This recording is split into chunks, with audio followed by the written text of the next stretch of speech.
अस्सलाम वालेकुम भाईजान, क्या हाल है।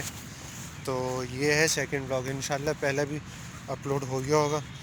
तो यहाँ बल्कि हाँ, हो गया होगा। तो अब ये है कि फ़िलहाल तो आया हुआ हूँ, मैं इस्लामाबाद आया हुआ था, बल्कि आया हुआ हूँ टेस्ट देने आया हुआ हूँ, और टेस्ट तो दे दिया।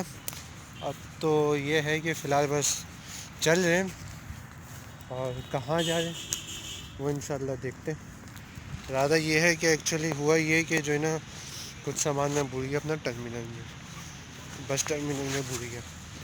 अब वो तो अब पता नहीं मिले या ना मिले, लेकिन फ़िलहाल ग्लव्स वगैरह की नहीं थी। तो इंशाल्लाह देखते हैं कि यहाँ पे कहाँ मिलेगा। ऐसा सच आइडिया तो नहीं है, लेकिन देखते हैं कि क्या सीन है, क्या क्या बनता है क्या नहीं। तो इंशाल्लाह तब मिलते हैं। खैर, तो जब तक चल ही रहे हैं तो कुछ मतलब वही हो जाए, बात वगैरह ही हो जाए कि क्या सीन क्या है किसी भी लिहाज से। अब जैसे लास्ट उसके अंदर जो है ना, हमने डिस्कस करा था कि लाइक ब्लॉकचेन तो नहीं है, एनएफटी जो है वो क्या होती है, ठीक है। तो खैर कि एनएफटी क्या होती है, ठीक है, वो एक दोस्त ने भी एक्सप्लेन किया था। अब बात ये है कि भाई उनकी नीड क्या है ये, और उससे पहले हमें जो है ना मेन चीज़ समझना पड़ेगा कि नीड जो है ना टेक्नोलॉजी, बल्कि इस तरीके से लेते हैं कि जो है ना टेक्नोलॉजी अपनी जगह हर जगह बना लेती है।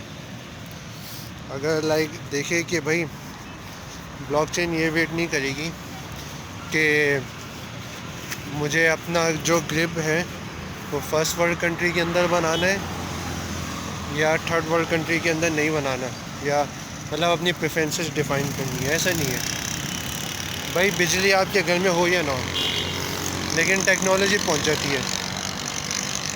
पाकिस्तान की मिसाल ले लें, गैस आ नहीं रही, लेकिन इंटरनेट 20 MB आ रहा है, और दो कम है, लेकिन फिर भी इतना है कि आप आराम से जो है ना ब्राउजिंग कर सके, वो भी तकरीबन 1080 में आप ब्राउजिंग ईज़िली कर सकें।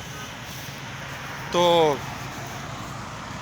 अब हम एज अ ये देखें कि जिस तरह वर्ल्ड जा रहे हैं ना, वहाँ पे नॉलेज जो है डबल हो रही है। पहले मतलब अब एक्सपोनेंशियली डबल हो रही है कि पहले 1500 सेंचुरी में, आज से हज़ारों साल पहले नॉलेज को डबल होने में 1000 साल लगते थे। उसके बाद फिर थोड़ी सी चेंज आई, पेस पकड़ा, फिर 500 ईयर्स तक गया, ठीक है। फिर हर 500 साल बाद नॉलेज डबल हो रही है। फिर आई गया अब ये IBM ने रिसेंट रिसर्च निकाली थी, शायद अब तक ये रिसेंट तो नहीं, आउटडेटेड हो चुकी हो, कि हर 2 साल बाद जो है ना नॉलेज डबल हो रही है, ठीक है, और चेंज हो रहा है, ठीक है। तो अब हमें उस हिसाब से चलना पड़ेगा। अब आज से काफ़ी लाइक 5-10 साल पहले जो है AI थी नहीं, AI का पाकिस्तान में पता नहीं था। आज अब डाटा साइंस के अलग अलग कोर्सेज पढ़ाए जा रहे हैं, मशीन लर्निंग इतना आगे जा चुकी है। आपके नज़र के सामने सोफिया रोबोट है, उसकी मिसाल आपके सामने सोफिया रोबोट की। तो ये चीज़ें हैं, और अब जो है मेन जो चीज़ है ना, देखिए नॉलेज तो डबल हो रही है, सही है, समझ में आ रहा है, ठीक है, लेकिन हमें अपने माइंड को भी ओपन करना पड़ेगा, और वो ओपन करना जो है ना बहुत ज़रूरी है। क्योंकि अगर मैं मिसाल लेता हूँ ब्लॉकचेन की, ठीक है। ब्लॉकचेन का एक पार्ट है क्रिप्टो करेंसी। अब हज़ारों लोग हैं जिनको ब्लॉकचेन या क्रिप्टो करेंसी का नहीं पता, बस इनको ये पता है कि भाई जिस चीज़ की प्राइस का मुझे पता नहीं है वो मेरे लिए हराम है। अब मुझे पता ही नहीं है वो कर क्या जाएगी, और तो मैंने उसको हराम डिक्लेयर कर दिया, ऐसा ही है। तो ये चीज़ें फिर उस पर भी अप्लाई होती हैं। जब हम रियल इस्टेट में जाते हैं, रियल इस्टेट कैसे काम करती है,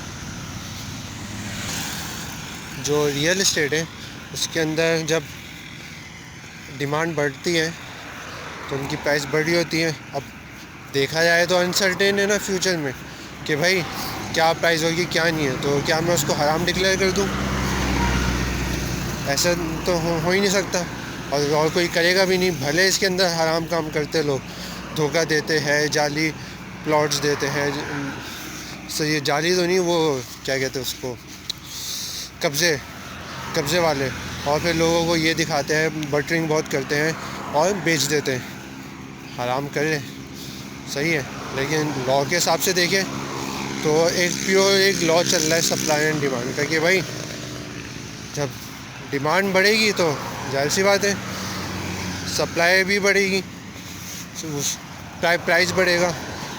जब डिमांड बढ़ रही है तो मतलब जो प्रोडक्ट है, जो एसेट है, वो शॉर्ट होता जा रहा है मार्केट से, उनकी प्राइस बढ़ेंगी।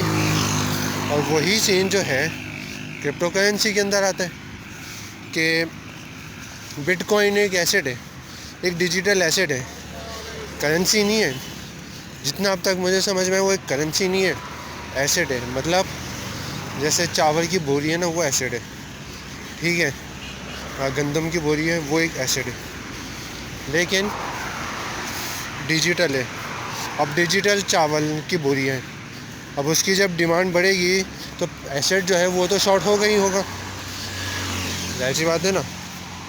तो इस चीज़ को हमें समझना चाहिए बनिस्बत हम आंखें बंद करके किसी भी चीज़ को, अपना माइंड को एक कन्वर्ज कर लें कि भाई ये गलत है, ये सही है। और फिर उसके बाद जब वक्त आगे चला जाता है, दुनिया आगे चली जाती है, और फिर हम अपने आप को रो रहे होते हैं कि यार ये क्या हो गया, हमें तो जल्दी करना चाहिए था। इस वजह से तो हम पीछे रह जाते हैं। वरना एक वक्त है जब मुसलमान सबसे आगे थे, जब मुसलमान आउट ऑफ द बॉक्स सोचते थे, वो खाली इस चीज़ पे फोकस नहीं करते थे कि भाई मुझे आज खाना क्या है या आज मुझे क्या पहनना है। ये तो वो तो होना ही है, आप कुछ भी ना करो, आपका रिस्क लिखा हुआ है वो इंशाल्लाह आपको मिलेगा। लोग अब इससे आगे की सोचते थे उस वक्त के मुसलमान, और हम बस इसी में अटक गए। 9 to 5 जॉब करें, एक अपने आप को एक माइंड के अंदर बंद कर दें, और उसके बाद क्या कहते हैं, बस एक रिपीटिंग सर्कल के अंदर चलते रहें। कोई चीज़ थोड़ी सी हार्ड लगी समझने में, मुश्किल लगी, अच्छा भाई मेरे लिए नहीं ये चीज़ें।